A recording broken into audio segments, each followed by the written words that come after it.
integrasi ilmu agama dan ilmu amal, dan ilmu yang berjalan seimbang, rasional, kritis, dan progresif.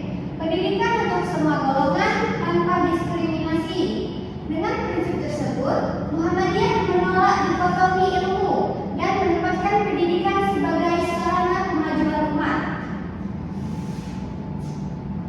Selanjutnya adalah dinamika gerakan pendidikan Muhammadiyah. Awal gerakan pendidikan sejak awal berdirinya, Muhammadiyah menjadikan pendidikan sebagai program prioritas.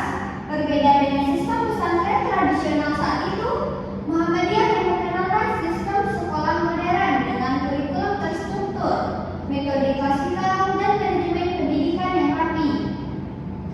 Yang kedua, bentuk reformasi pendidikan Islam. Reformasi pendidikan yang dilakukan Muhammadiyah meliputi penerapan sistem pendidikan modern, penggunaan metode pembelajaran yang aktif, penggabungan pendidikan agama dan umum, pemberian akses pendidikan bagi perempuan. Langkah ini menjadi terobosan penting dalam sejarah pendidikan Islam di Indonesia. Yang ketiga adalah perkembangan lembaga pendidikan Muhammadiyah, mengembangkan berbagai lembaga pendidikan, antara lain ada TK Asia Bustanul Atfal. Yang kedua adalah sekolah dasar hingga menengah, ada pesantren Muhammadiyah, ada perguruan tinggi Muhammadiyah. Keberadaan lembaga-lembaga ini menunjukkan konsistensi Muhammadiyah dalam memajukan pendidikan Islam.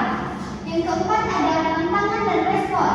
Dalam perkembangannya, pendidikan Muhammadiyah menghadapi tantangan globalisasi, digitalisasi, dan perubahan sosial. Muhammadiyah merespon tantangan tersebut melalui penguatan kurikulum Al-Islam kemuhammadiyahan,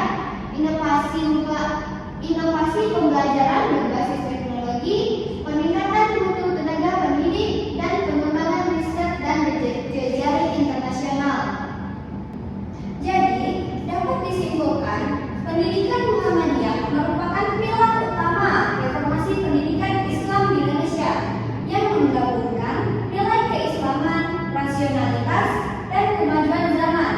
Melalui filsafat pendidikan dan dinamika gerakannya, Muhammadiyah terus berkontribusi dalam mencerdaskan kehidupan bangsa dan membangun peradaban Islam berkemajuan. Baik, mungkin hanya sekian